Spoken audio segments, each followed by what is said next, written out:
Sveiki visi mani mīļie klausītāji un skatītāji.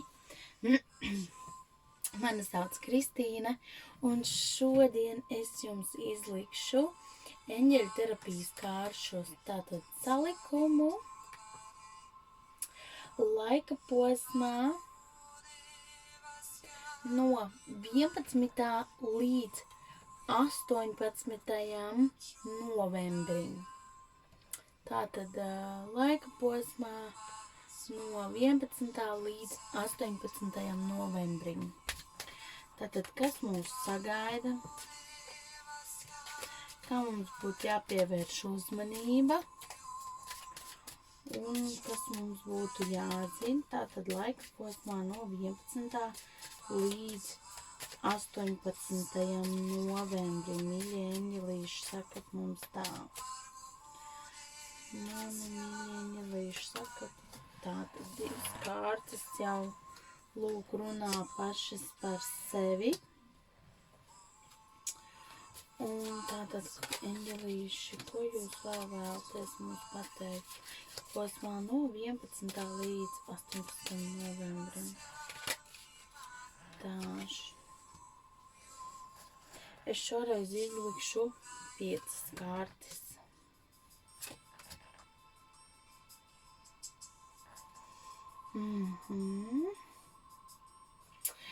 Šoreiz gribējās tātad izlikt vairāk nekā es to daru parasti.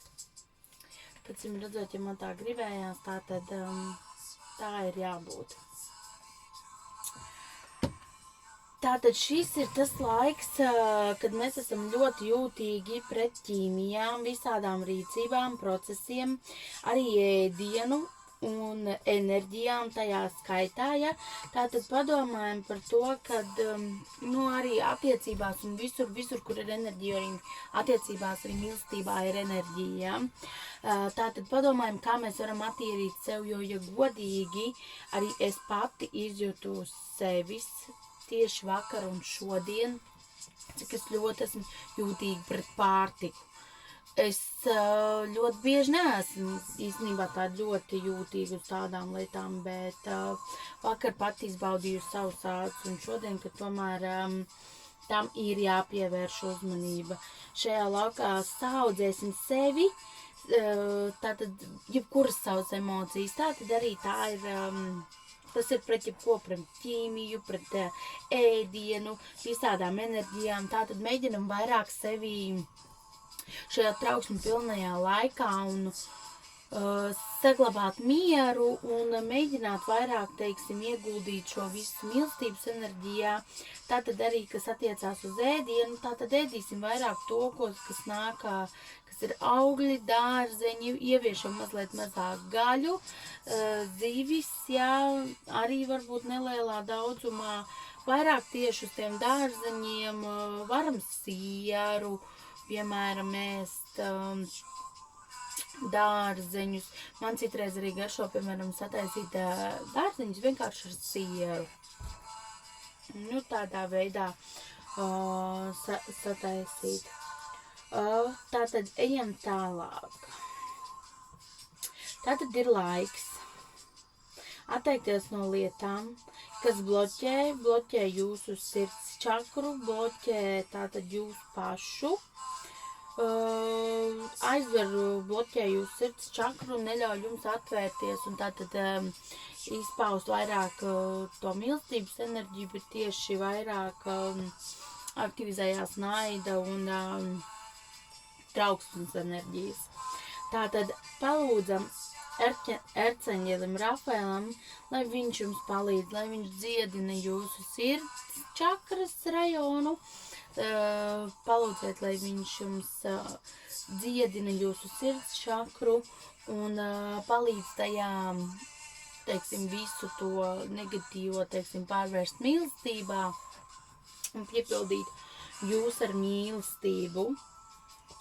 Tātad vēl mums vairāk izteikties skaņās un caur kustībām izteikt to, kā mēs jūtamies, un pamodināt mūsos, teiksim, tās pozitīvās enerģijas ar dziedāšanu un dejošanu. Tādā veidā izteikt, uzlikt kaut mīļāko dziesmu, dziedāt līdzi, arī tā būs sevis pozitīvas enerģijas veidošana, ar ko vieglāk, teiksim, tikt šitādām smagākām enerģijām cauri. Tātad vēl es ieteiktu ļoti padomāt par savām romantiskajām attiecībām tieši šajā laika posmā, jo īstenībā atbildes ir jums tepat blakus daudziem, acīm redzot, nākamnedēļ mocīs atbildes par attiecībām, par mīlestību. Tātad nākamā nedēļā iespējams ir arī, kad nostiprināsies jau esošās attiecības un iespējams dzims jaunas, ļoti skaistas, dziļas un patiesas attiecības. Ja jūs šobrīd, teiksim, tiekaties ar savu topošo partneri un jūs pilnīgi jūtat, ka jūs esat divi radniecīgi cilvēki, tad šis ir īstais laiks. Un atbildes viss ir jūsos, ka šis ir īstais laiks un pievērsties tieši šīm romantiskajām attiecībām, lai ieviestu vairāk mīlestības savā dzīvē.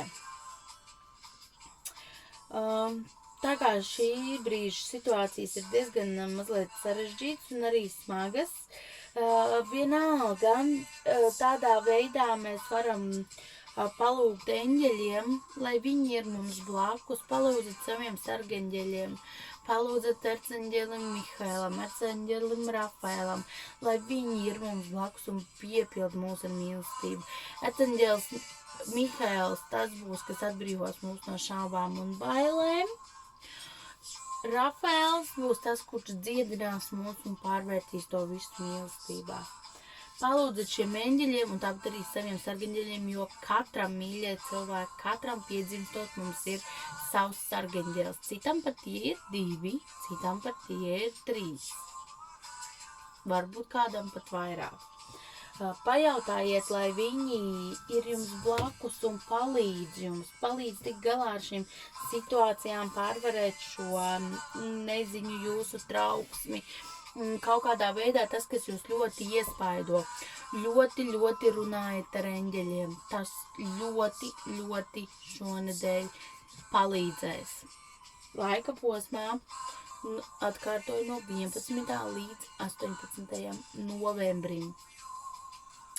Tātad šis būs tāds posms, kad eņģeļi mums būs ļoti tuvu un ļoti viegli pajautāt viņiem, lai viņi ir jums blakus un jums palīdz. Tātad tas ir šodien mans eņģeļu izlikums, jā. Tātad paldies jums, ka jūs man klausījāties. Ja jūs vēlaties individuālo eņģeļu terapīšu kāršu salikumu, rakstat man uz Fortuna eta@inbox.lv vai rakstat lapā Fortuna man vēstulīt un tur mēs visu sarunāsim. Paldies jums, ka jūs man klausaties un starp citu, jā, mēs tagad esam Skorpionā ļoti aktīvi. Šodien mēs 3 dienas iepriekš un 3 dienas vēl pēc tam ļoti spēcīgi izjutīsim šo Skorpionu ietekmi. Skorpions arī ir par godīgumu un taisnīgumu šajā laikā esam godīgi. Esam godīgi pret sevi, galvenokārt pret sevi. Jo mūsdienās mēs ļoti bieži neesam nemaz godīgi pret sevi, nerunājot par citiem, bet esam godīgi jau sākot ar sevi. Un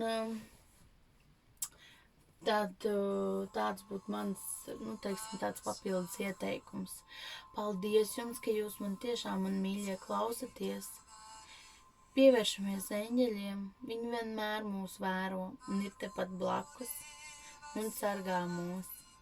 Palūdzam viņiem, lai viņi šo laiku, kas varbūt nav tik viegls, mums palīdz pārvarēt vieglāk un sargā mūs. Paldies jums, lai jums ir mīlestības pilna nedēļa.